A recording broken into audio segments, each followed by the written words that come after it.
नमस्कार. मुख्यमंत्री माझी लाडकी बहीण योजनेच्या एका नवीन व्हिडिओमध्ये तुम्हा सर्वांचं स्वागत आहे. आता आज आहे 3 एप्रिल आणि आता एप्रिल हप्त्याची सगळ्यात मोठी अपडेट आणि खुशखबर समोर आलेली आहे. आता लाडक्या बहिणींना एप्रिलच्या हप्त्याचे वाटप सुरू होणार आहे. सोबतच रामनवमीनिमित्त लाडक्या बहिणींना सरकारकडून गिफ्टसुद्धा मिळणार आहे. आता हे गिफ्ट काय असणार आहे आणि एप्रिलचा हप्ता किती तारखेपासून सुरू होईल, तसेच कोणकोणत्या महिलांना आणि कोणत्या जिल्ह्यांमध्ये लवकरात लवकर पैसे मिळणार आहेत, म्हणजेच पहिल्या टप्प्यामध्ये कोणत्या जिल्ह्यांमध्ये पैसे मिळणार आहेत, हे आपण या व्हिडिओमध्ये पाहणार आहोत. त्यामुळे व्हिडिओला शेवटपर्यंत पाहायचं आहे. आणि जर आपल्या चॅनलवर पहिल्यांदा आला असाल तर चॅनलला सबस्क्राईब नक्की करा, कारण या चॅनलवर तुम्हाला लाडकी बहीण योजनेच्या सगळ्या अपडेट लवकरात लवकर आणि अचूक पाहायला मिळतात.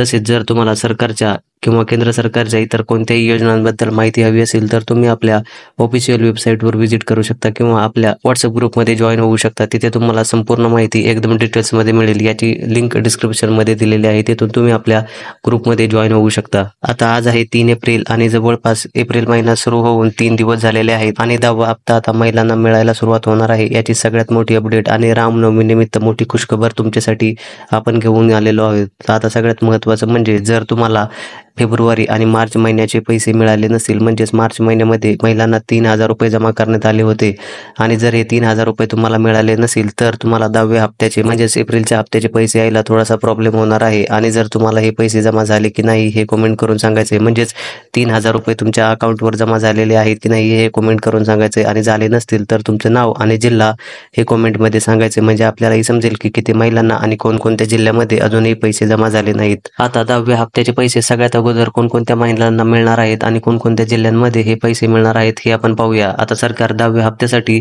2 टप्प्यांमध्ये पैसे जमा करणार आहे. त्यामुळे पहिल्या टप्प्यांमध्ये कोणकोणत्या जिल्ह्यांमध्ये पैसे मिळतील आणि दुसऱ्या टप्प्यांमध्ये कोणकोणत्या जिल्ह्यांमध्ये पैसे मिळतील याची संपूर्ण माहिती आपण या व्हिडिओमध्ये पाहणार आहोत.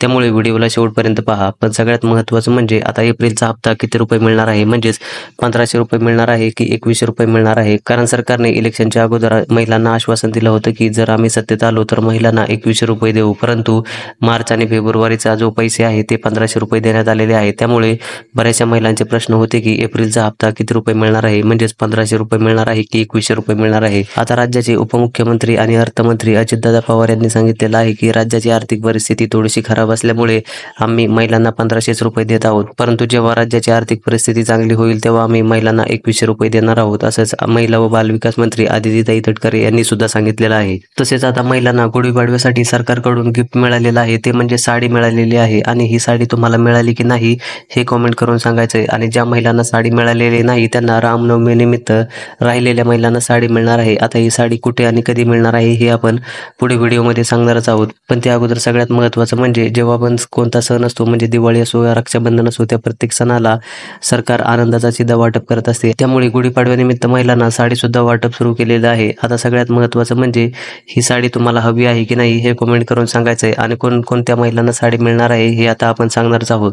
पण त्या अगोदर सरकारने एप्रिलच्या हप्त्यासाठी काही नियम आणि अटी ठेवलेले आहेत. जर त्या अटींचं तुम्ही पालन करत असाल तरच तुम्हाला लाडकी बहीण योजनेमध्ये पात्र ठरवलं जाणार आहे, अन्यथा तुम्हाला लाडकी बहीण योजनेतून वगळलं जाईल. त्यामुळे सरकारच्या या सगळ्या अटींचं तुम्हाला पालन करावं लागणार आहे. आता या सरकारच्या अटी काय आहेत हे आपण पाहूया. तर सगळ्यात पहिली अट अशी आहे की जर तुम्ही लाडकी बहीण योजनेचा लाभ घेत असाल तर तुम्ही सरकारच्या इतर कोणत्याही योजनेचा लाभ घेऊ शकत नाहीत. म्हणजेच जर तुम्ही लाडकी बहीण योजनेचा लाभ घेता आणि त्याच्या व्यतिरिक्त जर तुम्हाला PM किसान योजना किंवा नमो शेतकरी योजना असेल किंवा श्रावण बाळ योजना असेल, सोबतच संजय गांधी निराधार योजना असेल, या योजनांपैकी कोणत्याही एका योजनेचे पैसे मिळत असतील तर तुम्हाला लाडकी बहीण योजनेचे पैसे मिळणार नाहीत आणि तुम्हाला लाडकी बहीण योजनेतून अपात्र ठरवलं जाणार आहे. तसेच दुसरी महत्त्वाची अट म्हणजे तुमचं आधार कार्ड हे तुमच्या बँक अकाउंटशी लिंक असायला हवं. म्हणजेच तुमचं आधार कार्ड आणि बँक अकाउंट लवकरात लवकर लिंक करावं लागणार आहे. आणि जर हे लिंक नसेल तर तुम्हाला लाडकी बहीण योजनेचे एप्रिल महिन्याचे पैसे मिळणार नाहीत. त्यामुळे लवकरात लवकर बँकेमध्ये जाऊन तुम्हाला तुमचं आधार कार्ड आणि पॅन कार्ड एकमेकांशी लिंक करावं लागणार आहे आणि ते तुम्हाला तुमच्या बँक अकाउंटशी सुद्धा लिंक करावं लागणार आहे. आणि सगळ्यात महत्त्वाचं म्हणजे तुम्हाला दरवर्षी जून महिन्यामध्ये बँकेमध्ये जाऊन तुम्हाला तुमचं KYC अपडेट करावं लागणार आहे. म्हणजेच Aadhaar card, PAN card, phone number जे आहे ते तुम्हाला तुमच्या बँक अकाउंटशी लिंक करावं लागणार आहे. आणि तिसरी आणि सगळ्यात महत्त्वाची अट म्हणजे तुमचं किंवा तुमच्या कुटुंबाचं वार्षिक उत्पन्न हे 2.5 लाखांपेक्षा जर जास्त असेल तरी देखील तुम्हाला लाडकी बहीण योजनेतून वगळलं जाणार आहे. त्यामुळे तुमच्या कुटुंबाचं वार्षिक उत्पन्न हे 2.5 लाखांपेक्षा कमी असायला हवं, तरच तुम्हाला लाडकी बहीण योजनेचा 10वा हप्ता मिळेल. अन्यथा तुम्हाला या योजनेतून वगळलं जाणार आहे. आणि चौथी आणि सगळ्यात महत्त्वाची अट म्हणजे जर तुमच्या घरी 4 चाकी वाहन असेल तरी देखील तुम्हाला लाडकी बहीण योजनेतून अपात्र ठरवलं जाणार आहे. परंतु जर तुमच्या घरी 4 चाकी वाहन असेल आणि ती पिवळ्या नंबर प्लेटची असेल किंवा पांढऱ्या नंबर प्लेटची असेल तर यात मोठी गंमत होणार आहे. कारण ज्या लाडक्या बहिणींच्या घरी पिवळ्या नंबर प्लेटची वाहन आहे त्यांना लाडकी बहीण योजनेचे पैसे मिळणार आहेत, आणि ज्यांना पांढऱ्या नंबर प्लेटची गाडी आहे त्यांना लाडकी बहीण योजनेतून अपात्र ठरवलं जाणार आहे. आणि महत्त्वाचं म्हणजे जर तुमच्या घरी ट्रॅक्टर असेल तरी देखील तुम्हाला लाडकी बहीण योजनेचे पैसे मिळणार आहेत. आता तुम्हाला सरकारच्या या 4ही अटींचं पालन करावं लागणार आहे, तरच तुम्हाला लाडकी बहीण योजनेचा 10वा हप्ता आणि इथून पुढच्या हप्त्यांचे पैसे मिळणार आहेत. अन्यथा तुम्हाला लाडकी बहीण योजनेतून वगळलं जाणार आहे. आणि आता सगळ्यात महत्त्वाचं म्हणजे साडी वाटप कोणकोणत्या महिलांना होणार आहे आणि कोणत्या महिलांना साडी मिळणार नाही हे आपण पाहूया. ज्या लाडक्या बहिणींकडे पिवळं किंवा केसरी रेशन कार्ड आहे त्यांना साडी मिळणार आहे.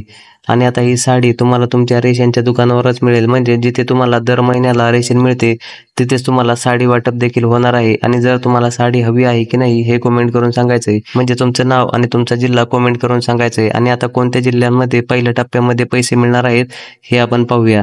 तर सगळ्यात पहिला जिल्हा आहे नाशिक, त्याच्यानंतर दुसरा जिल्हा आहे जळगाव, त्याच्यानंतर बुलढाणा, त्याच्यानंतर जालना, परभणी, हिंगोली, त्याच्यानंतर नांदेड, लातूर, सोलापूर, सांगली, सातारा, पुणे, कोल्हापूर या जिल्ह्यांमध्ये पहिल्या टप्प्यांमध्ये पैसे जमा होणार आहेत. आणि जर तुम्ही या जिल्ह्यांमध्ये राहत असाल तर तुम्हाला लवकरात लवकर पैसे जमा होणार आहेत. आणि जर तुम्ही या जिल्ह्यांमध्ये राहत असाल तर तुमचं नाव आणि जिल्हा कमेंट करून सांगायचं आहे. म्हणजेच आपल्याला समजेल की किती महिला ज्या आहेत त्या या जिल्ह्यामध्ये राहतात आणि त्यांना पैसे लवकरात लवकर मिळणार आहेत. आणि आता सरकार गुढीपाडव्यानिमित्त आणि रामनवमीनिमित्त काय गिफ्ट देणार आहे हे लक्षपूर्वक ऐका, कारण तुम्ही सगळ्या गोष्टी लक्षपूर्वक ऐकत नाही, त्यामुळे तुम्हाला गिफ्ट जे आहे ते मिळत नाहीत आणि तुम्ही गिफ्ट पासून वंचित राहता. तर मित्रांनो, आता पहिलं म्हणजे साडी वाटप तर महिलांना होणारच आहे. आणि दुसरी महत्त्वाची गोष्ट म्हणजे आता अन्नपूर्णा योजनेचा दुसरा टप्पा सुरू झालेला आहे. आणि पहिल्या टप्प्यामध्ये महिलांना 3 गॅस सिलेंडर मिळालेले आहेत, आणि म्हणजे 2490 रुपये त्यांच्या अकाउंटवर जमा झालेले आहेत. आणि आता दुसऱ्या टप्प्यामध्ये सुद्धा महिलांना 2490 रुपये मिळणार आहेत. परंतु आता हे पैसे मिळण्यासाठी तुम्हाला नेमकं काय करायचं आहे आणि 3 गॅस सिलेंडर कशा पद्धतीने तुम्हाला मिळणार आहेत ही संपूर्ण गोष्ट तुम्हाला या व्हिडिओमध्ये समजणार आहे. तर सर्वात प्रथम तुम्हाला गॅस सिलेंडर मिळण्यासाठी तुम्ही लाडकी बहीण योजनेचा लाभ घेतला असायला पाहिजे. सोबतच तुम्हाला उज्ज्वला गॅसचे कनेक्शन तुमच्या घरी असायला पाहिजे. म्हणजेच उज्ज्वला गॅसचे कनेक्शन जर तुमच्याकडे असेल, म्हणजे थोडक्यात काय तर तुम्हाला फ्रीमध्ये गॅस मिळालेला असेल तर तुमच्यासाठी अत्यंत आनंदाची बातमी आहे. तर मित्रांनो, प्रत्येक महिन्यामध्ये जर तुम्ही गॅस सिलेंडर भरत असाल तर ते जे आहे ते तुम्ही बुकिंग करून भरायचं आहे. म्हणजेच प्रत्येक गॅस मागे तुम्हाला 830 रुपये दर महिन्याला मिळणार आहेत. असे टोटल 3 महिन्याचे 2490 रुपये तुमच्या खात्यावर जमा होणार आहेत. आणि काही बहिणींच्या खात्यावर आता ही सबसिडी जमा सुद्धा झालेली आहे. त्यामुळे तुमचं उज्ज्वला गॅसचं कनेक्शन आहे की नाही ते चेक करा आणि लवकरात लवकर गॅस बुकिंग करून या सबसिडीचा लाभ घ्या. आणि हा व्हिडिओ आवडला असेल तर व्हिडिओला लाईक करा आणि आपल्या चॅनलवर नवीन आला असाल तर चॅनलला सबस्क्राईब नक्की करा. जय हिंद, जय महाराष्ट्र.